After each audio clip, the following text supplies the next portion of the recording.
할렐루야, 반갑습니다. 영상으로만 진행하는 월요일 새벽 예배입니다.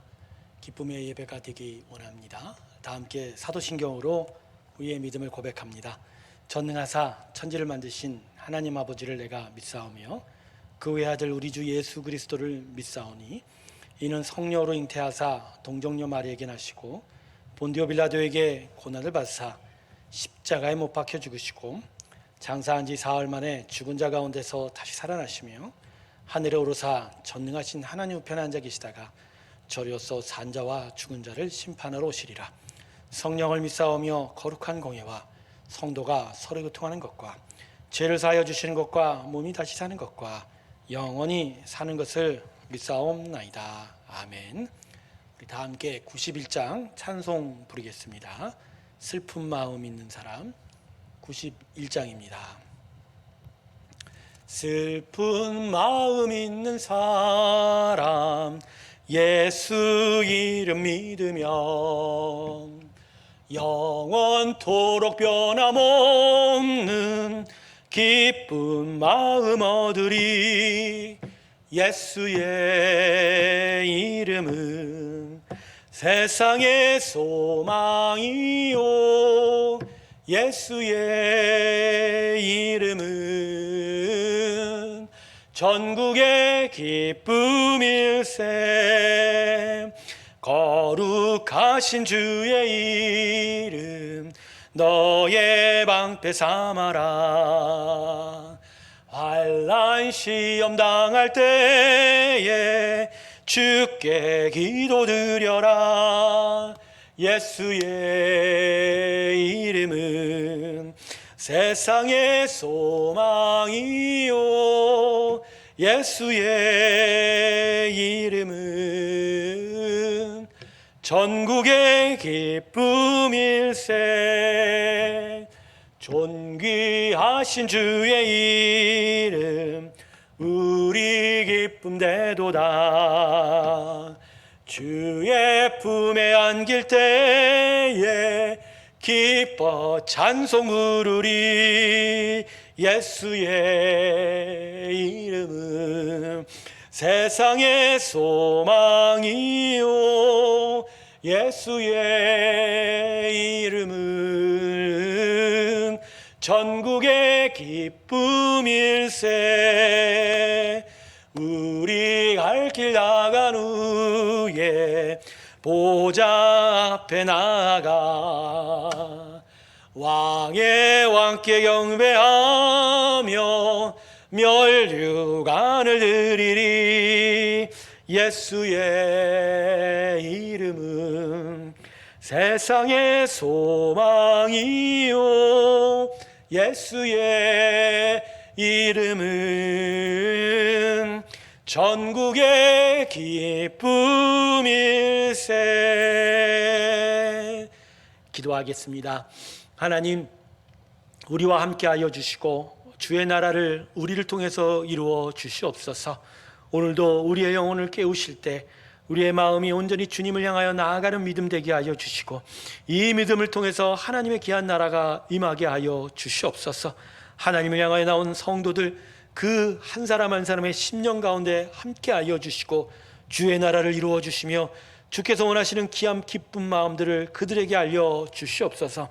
오늘도 성령의 충만 가운데 이 새벽 예배를 인도하여 주실 걸 소망하오며 예수님의 이름으로 기도드립니다. 아멘. 오늘 말씀은 요한복음 7장입니다. 37절에서 39절까지의 말씀입니다. 요한복음 7장 37절에서 39절까지의 말씀입니다. 찾으셨으면 제가 읽겠습니다. 명절 끝날 곧 큰 날에 예수께서 서서 외쳐 이르시되 누구든지 목마르거든 내게로 와서 마시라. 나를 믿는 자는 성경의 이름과 같이 그 배에서 생수의 강이 흘러나오리라 하시니 이는 그를 믿는 자들이 받을 성령을 가리켜 말씀하신 것이라. 예수께서 아직 영광을 받지 않으셨으므로 성령이 아직 그들에게 계시지 아니하시더라. 아멘. 본문의 시간은 유대인의 명절인 초막절입니다. 3대 절기인 유월절, 맥주절, 그리고 이 초막절인데요.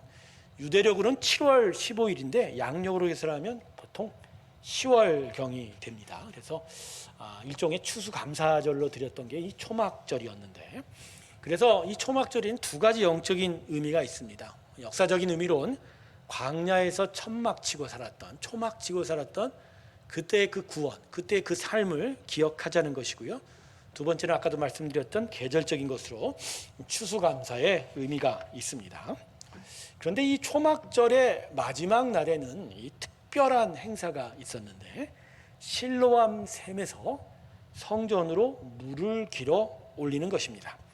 이스라엘 백성은 초막절기의 마지막 날 성전 아래 4km 떨어진 실로암 못에서 물을 떠서 시온 언덕 위에 있는 성전으로 올라오게 됩니다.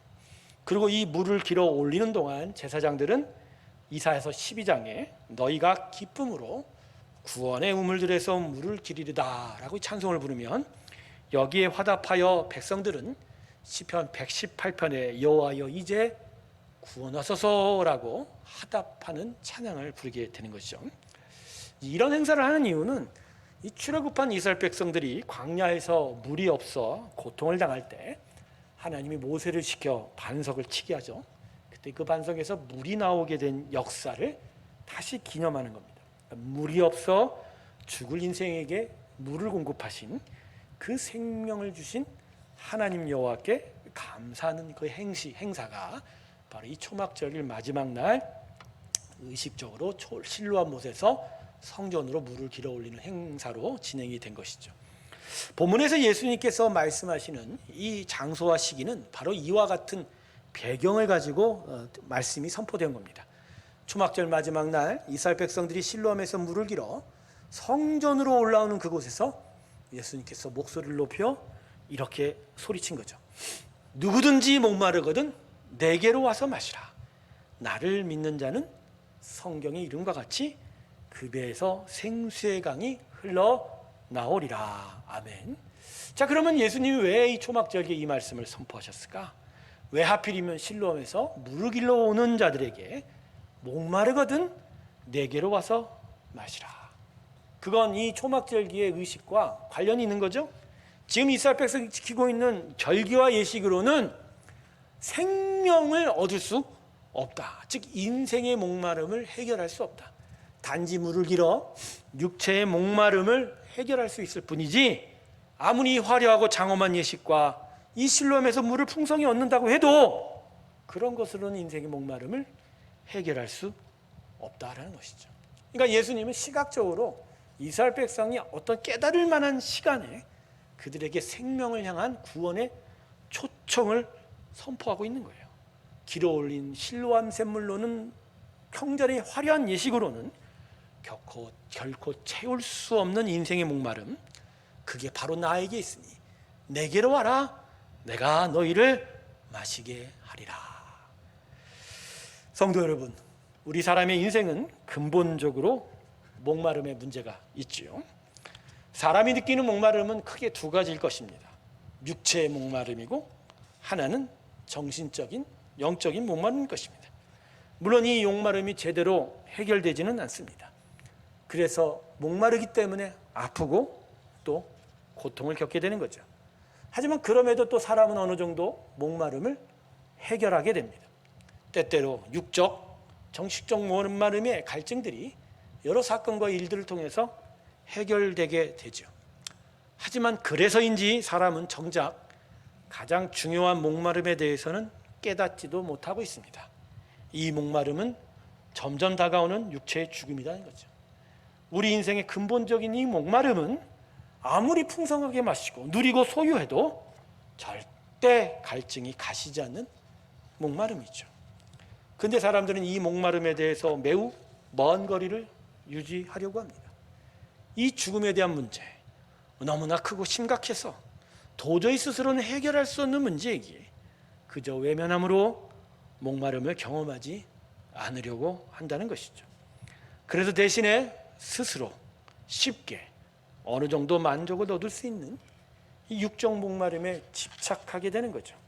그래서 쾌락을 찾고 심지어는 중독을 찾고 그 가운데 쾌락의 그 만족으로 자신의 채워지지 않는 영적 그 목마름을 상쇄하려고 하는 거죠. 하지만 우리는 알고 있습니다. 절대로 외면할 수 없다는 거. 점점 세월이 지나가면 갈수록 죽음의 문제가 너무나 큰 목마름으로 다가오게 된다는 걸 말입니다. 그리고 인생의 계절에 가을을 넘어서는 어떤 선을 넘게 되면 가장 큰 두려움과 갈증으로 계속하여 우리를 아프게 하고 있다는 걸 우리는 이미 깨닫고 있습니다. 그래서 복음은 우리에게 가장 근본적인 목마름에 대해서 솔직할 것을 말씀합니다. 예수님이 초막절을 경험하는 이스라엘 백성에게 그것으로 목마름을 해결할 수 없다고 말씀하시는 것, 인생은 그 정도로는 해결이 안 되는 가장 큰 목마름을 그들에게 있다고 깨닫게 해주시는 것입니다. 그래서 십자가 복음은 기본적으로 우리 인생은 절대로 해결할 수 없는 목마름이 있다고 선언하는 거예요. 십자가가 우리의 구원만 선포하는 것이 아닙니다. 십자가의 구원은, 복음은 기본적으로 우리 근본적인 목마름에 대해서 말하고 있는 것입니다. 즉 우리로서는 절대로 해결할 수 없는 죽음, 그 죽음의 문제가 우리의 가장 큰 목마름이라고 말씀하고 있는 것입니다. 그래서 복음은 우리에게 목마름을 깨닫게 하면서 그 목마름을 해결할 길을 찾게 합니다. 그리고 우리의 해결될 수 없는 목마름을 위해서 하나님이 이미 준비한 것이 있다고 우리를 위로하는 것이죠.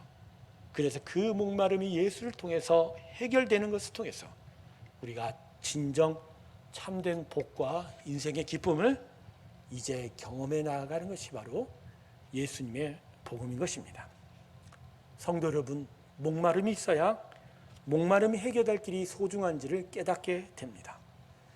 공기가 희박한 고산지대에 올라가 봐야 산소가 얼마나 소중한지를 알듯이, 그리고 물 없는 사막을 하루라도 헤매봐야 물이 중요한지를 알 수 있듯이 말입니다. 그래서 복음은 기본적으로 우리에게 이 상태로는 절대 살 수 없다라고 선언하는 것이죠. 그리고 더하여 이대로는 절대로 행복할 수 없다고. 그래서 예수께로 초청하는 것이고 예수님을 통해서 가장 그 귀한 목마름이 해결될 수 있다고 답을 제시하는 것입니다. 사랑하는 새로운교회 성도 여러분, 우리는 다시 우리를 되돌아봐야 합니다. 우리는 이전에 죽었던 자였다는 것을 말입니다. 그것도 영원한 불못에 빠질 수밖에 없는 죽음에서 헤매이던 자들이라는 것을 말입니다. 우리 인생은 하나님을 버려서 목마른 거예요.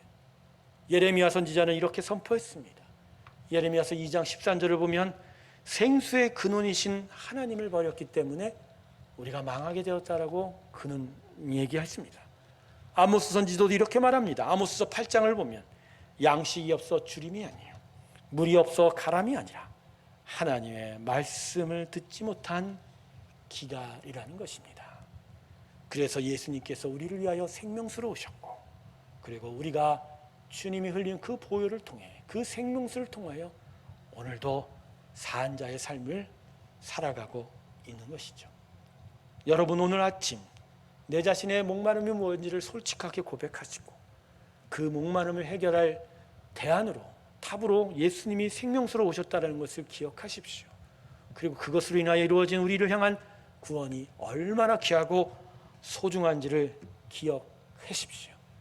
이럴 때 우리는 진짜 우리의 목마름을 해결하면서 참된 기쁨의 삶으로 하나님께로 더 가까이 나아가게 될 줄로 믿습니다. 우리 안에는 생명수가 이미 있습니다. 그리고 그 생명수는 예수로부터 시작한 것임을 우리는 오늘 다시 깨달아야 합니다. 그리고 이 생명수로 인하여 참된 목마름이 해결되어 우리가 기쁜 삶을 살 수 있다는 것을 오늘 이 아침 다시 기억하기를 원합니다. 거기로부터 우리의 참된 복음의 삶이 다시 시작될 것입니다. 우리 다 함께 기도하겠습니다. 하나님, 우리 인생의 진정한 목마름을 우리가 깨닫게 하여 주시고 그 목마름의 답으로 예수님이 우리에게 오셨음을 다시 기억하게 하여 주시옵소서. 생명수로 오신 예수님, 그 예수님으로만이 우리가 참되게 살아갈 수 있고 참된 기쁨의 삶을 살 수 있다는 것을 이 새벽 깨닫게 하여 주시옵시고 우리가 더더욱 예수의 생명수 되심을 믿고 의지하며 살아가는 귀한 인생 되게 하여 주시옵소서. 많은 것을 찾고 쫓는 우리의 일상의 삶에서 그럼에도 가장 근원적이고 근본적인 예수의 생명 되심을 깨닫고 주께로 달려가게 하여 주시고, 예수의 생명 앞에 온전히 서는 우리의 믿음이 되게 하여 주시옵소서. 한 주간의 일상이 시작됩니다. 성도들에게 축복하여 주셔서 이 한 주도 힘껏 살아가게 하시고 하나님의 은혜 가운데 있게 하여 주시옵소서. 예수의 복음이 우리 가운데 만들어내는 참된 믿음의 고백들로 인하여 살게 하여 주시고, 의인은 믿음으로 말미암아 산다는 것 같이 믿음으로 힘껏 살아가는 우리의 일상의 삶이 되게 하여 주시옵소서. 아픈 자를 돌보시고 상한 자를 고쳐주시고 하나님의 어려운 성도들에게 주의 축복을 허락하여 주셔서 모두가 하나님의 살아계심을 깨닫는 한 주간이 되게 하여 주시옵소서. 새로운 교회를 더욱더 진리의 복음에 세워주시고 주의 나라를 온전히 이루어 주시옵소서. 이제는 우리 주 예수 그리스도의 은혜와 하나님 아버지의 놀라우신 사랑과 성령의 교통하심이 예수의 생명수 되심을 기억하며 우리의 목마름이 어떤 것인지를 깨닫고 참된 목마름의 정답을 향하여 주께 믿음을 드려 나아가는 하나님 귀한 성도들의 심령들 위해 지금부터 영원토록 함께 하시기를 간절히 축원하옵나이다. 아멘. 우리 다 함께 계속 기도하겠습니다.